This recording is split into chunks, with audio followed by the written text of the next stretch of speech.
All right, what's up, everybody? Welcome back to another episode of One More Round. It's just gonna be me today. Had some technical difficulties recording the show this past week, so I'm all you get. So yeah, UFC 316 is this weekend. Well, tomorrow, by the time you see this, or today. Who cares? Who knows when I'll drop this? But Sean O'Malley taking on Merab Dvalishvili in the rematch from UFC Noche at the Sphere. Sean O'Malley defeated, lost his title. It was a pretty close, competitive fight. It had its moments. I mean, Merab clearly won, but it definitely wasn't a wash. Sean O'Malley claims he was injured. He's got that figured out now. I just had a new kid. We'll see what that does. We'll find out Saturday night. So yeah, we'll kind of kick off on the main card here, or I'm sorry, on the early prelims. We have our picks established. As far as if any one of you know, we made a bet, me and Sebastian. First one to get 100 picks right. The other one owes that person a steak dinner. So trying to get that number here. So starting off in the early prelims in the first fight of the night, we got Markel Medeiros taking on Mark Choinsky. I don't really know much about these guys. Like I said, super casual, super busy with life. Don't got time to be watching a bunch of these bums. So I'm gonna go with Choinsky. Sebastian's going with Choinsky, and Robert's gonna go with Medeiros here. Just judging off early numbers here, can't tell you how this fight's gonna go. It's at lightweight, so it's probably gonna be a banger. All right, next match here, we got an Australian taking on some fighter from Israel. I don't think I've ever seen a fighter from Israel in the UFC, so best of luck to him. But I think we all unanimously are gonna go with Salkild. I don't know, dude. That just got an intense mustache though, so probably gonna win. All right, Indonesia taking on Korea. Jeka Saragi taking on Ju Sung Yu. Me and Sebastian are going to go with Ju Sung Yu, and Robert's going to go with Saragi. Featherweight title fight, or not title fight, who am I thinking here? Featherweight fight here. Yu is a pretty big favorite, undefeated. I don't know. Maybe Robert sees something that we don't, but we'll find out. All right, Ariane Lipsky, who's now Ariana Da Silva, taking on Wong Kong. I don't know. Am I right? Is this the doctor fighter? No, that's not the one that was a doctor. Disregard. I have no idea what I'm talking about.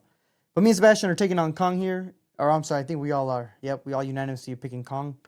Lipsky or Da Silva missed weight by 6 pounds, which is a little egregious, but all right. In the first prelim card of the night here, we have Chaos Williams taking on Andreas Gustafsson.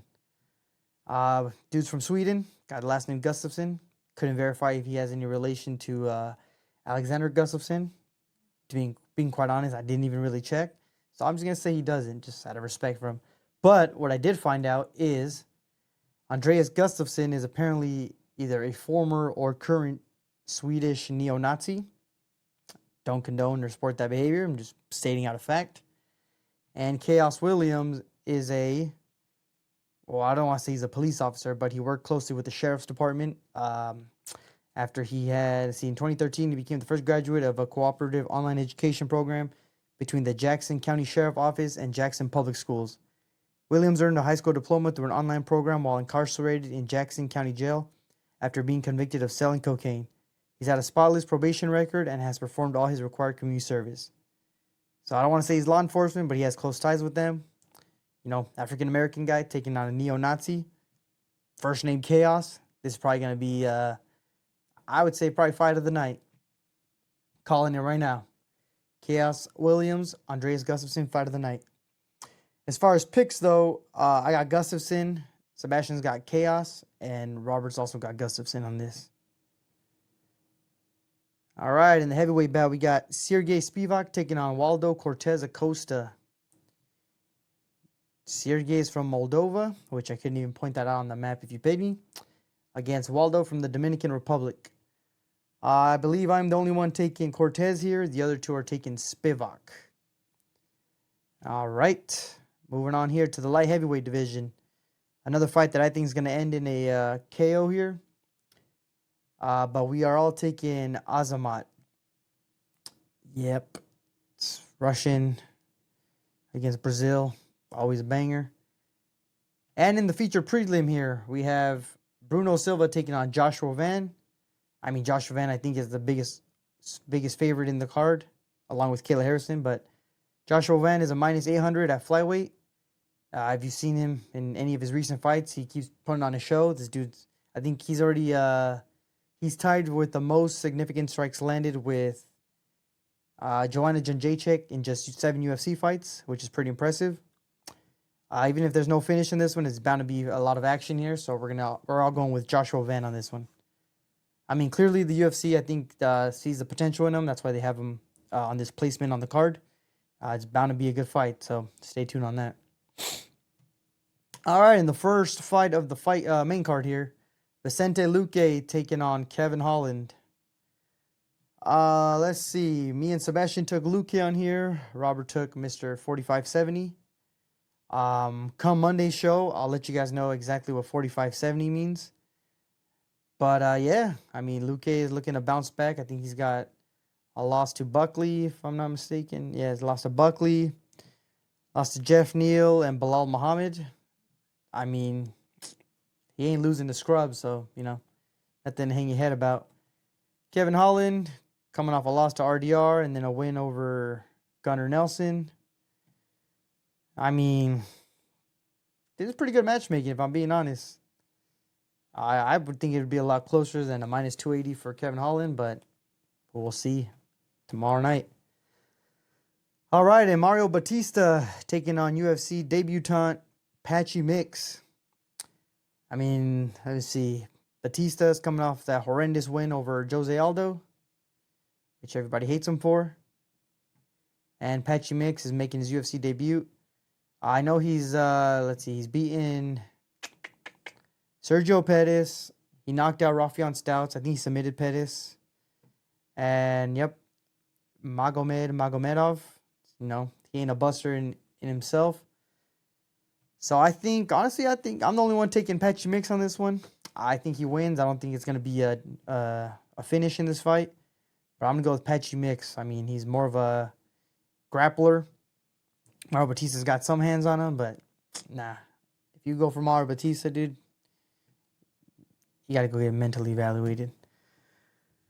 All right, Kelvin Gastelum taking on Joe Pyfer. This match was originally supposed to take place in Mexico.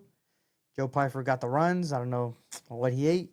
You know, he ate some real Mexican food for once, and his body couldn't handle it. Kelvin Gastelum is supported by Robert here.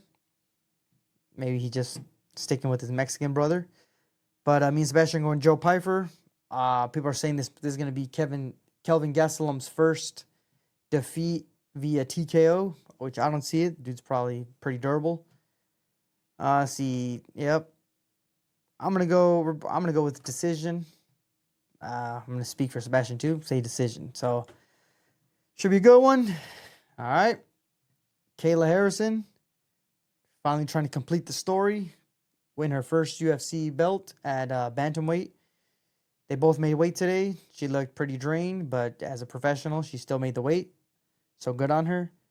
Juliana Pena looked mid in her last fight to reclaim the belt against Raquel Pennington.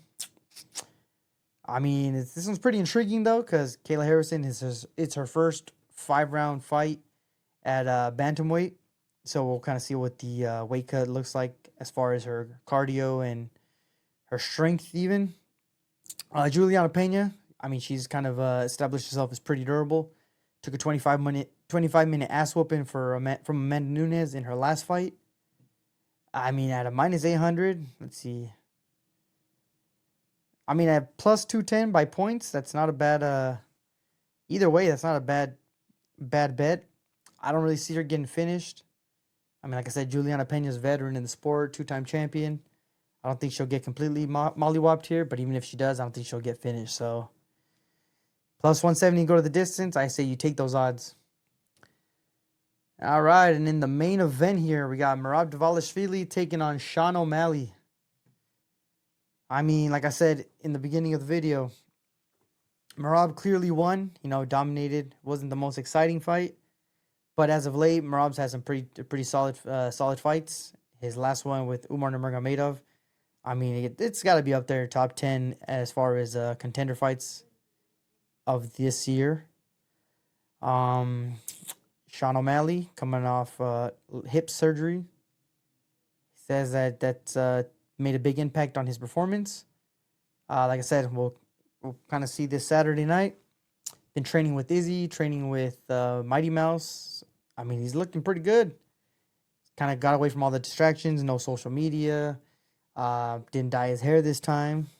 So, like I said, we'll kind of see how this shit goes. But yeah, so I mean, depending on how this fight goes, Monday's topic, we're going to discuss, how far off Merab Dvalishvili is from being in the conversation of, one of the greatest of all times as far as MMA Mount Rushmore. Let's see, just looking at his record here. I mean, come on.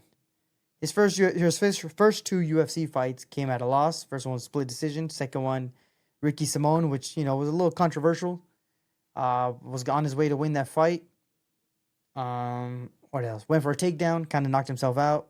Ricky Simone got him in a guillotine, and technically he didn't tap, but the fight ran out, and they called it a technical submission, which I think was kind of bullshit, but is what it is.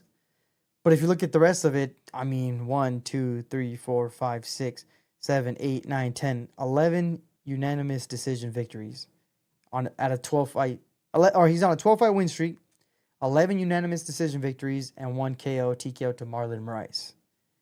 That in itself is pretty impressive. I mean, this dude's leaving no doubt to the judges.